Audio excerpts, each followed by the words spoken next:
You're listening to Where You Live, live from the Minnesota State Fair. With questions, comments, or if you just want to say hello to Gene, call 651-289-4488 and be live on the air. Now, here's Gene Sullivan. Welcome back to Where You Live. I'm Gene Sullivan. I'm broadcasting from the True North Painting Studios. The show is brought to you by Extreme Exteriors and American Family Insurance, the Kim Bennett Agency.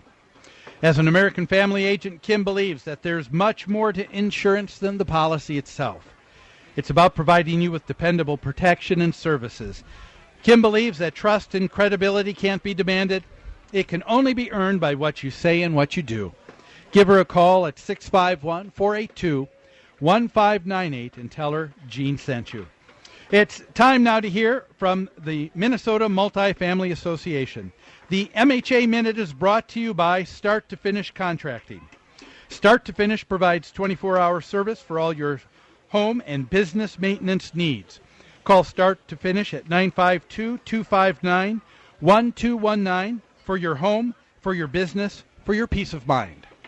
Do you need products to successfully run your rental property business? Interested in a class about fair housing or rekeying lots? Want to use the plain language lease that is used by the majority of rental property owners in Minnesota?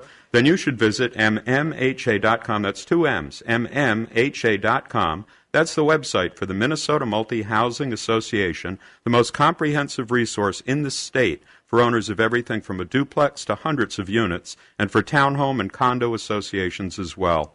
They've been around for 40 years and put on hundreds of seminars, publish a monthly magazine, sell Attorney General approved leases, and have countless other tools for property owners. While they are a membership organization, all of their resources and seminars and their annual convention and their spring conference and their orientation programs are open to everyone. For more information, visit the website, mmha.com. We're talking about this article that was in the Star Tribune just yesterday about eminent domain, and I'd like to give just a few of my thoughts on this. I don't know if you had a chance to read it yesterday, but a couple things just caused me to pause a little bit. And I don't know if it's just me or maybe you feel the same way too. But let me read a little bit of the article for you. Is it just me, or does it sound like some of the people that are being quoted in here when they're talking about eminent domain are just cold? I mean, just cold. It says, when Richfield, of course, wanted to clear land for Best Buy headquarters over objections from property owners, the city got its way by using eminent domain to take control. It said that the power that governments have had to overreach and to condemn properties has been curbed by a 2006 change in state law, and that's what our attorney Jim Yarosh was just mentioning. Today, it says cities condemn properties not for big eye-catching developments, but for the mundane public issues like street expansions, trails, and sewer projects. Bloomington once used eminent domain to gain control of a single parking stall. And here's a quote by Larry Lee, the Director of Community Development. It used to be that we could use eminent domain to assemble some or all of redevelopment sites and resell them for private use, said Larry Lee. We can't do that anymore. Oh, man. Man, those were the heydays, right? Oh, man, back then when all you needed to do if you wanted some property, you could just condemn it. And just grab it and use it for some other purpose. Boy, those were the days. Isn't that what it sounds like to you? I don't know. Maybe it's just me, but to me it just sounds like it's a little bit cold. Another director from Richfield Community Development was quoted as saying, whether the change, what's happening with eminent domain is good or bad, he said, it's up to someone, he said, more important than for me to say. That's one of my questions that I have when a city has and uses eminent domain.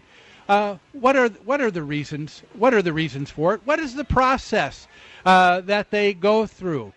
We had some quotes here by people who were saying, you know what? I think that's for more important people to make those decisions, not for me. Is that something that we should just be able to roll over and just live with? A few people in city government decide that, you know what, I think there's going to be a better use for this property than you've had, even though you've owned it for the last 10 years, 20, 30, or 40 or more. And because we've got this better use, we should be able to take it from you. What do you think of that? It used to be historically that when eminent domain was used, it was used much more carefully and judiciously. It was over the last few years where it started to grow, where we had this idea or notion that government said, you know what, let's expand our concept of what the, quote, public good is. And in the case of Richfield, the public good meant taking away 70 homes, 2 private businesses, because the city would be able to attract a little more business and be able to get a lot more taxes off of that property. Was that a public good? A public good that was met? Was that a good enough reason? If you take a look at the definition of a public good, one of the things that should be thought of each and every time is a public good is something that is both non-excludable and non-rivalrous. What does that mean? What does it mean for a public good, for doing something for a public good, to be non-excludable, non-rivalrous? What they're referring to is that it's something that can be consumed without reducing its availability to others. Let me give you an example of what I'm talking about. A public good and eminent domain is used for flood control systems. You can take a look at a number of parcels of land on either side of the Mississippi, all the way down through the Midwest, and there are areas that have been condemned through eminent domain and have been taken over for flood control. Why? Because it is in the public good, something that will be consumed and used and enjoyed by all to be able to keep flooding from happening in the city. So I think we understand it for flood control. We understand it for a lighthouse. If someone lives along a seaway, they may use eminent domain to be able to put up a lighthouse and take someone's property. It might be used for national defense, maybe used for street lighting. How about lift stations? There are a number of reasons that government needs to use eminent domain, but over the last number of years, that definition has certainly increased. Now, of course, according to this Star Tribune article, they would have you believe, well, because of the recent court case a couple years ago, that's kind of diminished now. But my question is, for how long? How long do you think that is going to continue to happen?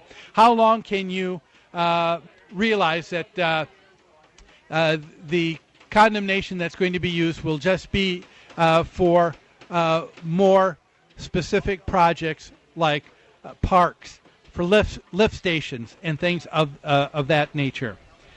It says, this is a direct quote from the community director from Richfield. He said, now that the economy is picking up, it could be just a matter of time before legislators begin looking at cities and asking why certain areas are suffering from disrepair and disinvestment. And so this idea of we're living in a period where eminent domain will just be used judiciously, that cover may be off that pot pretty soon, and we may see it happening once again. What do you think of that? Do you think that that's something that the government should be able to do?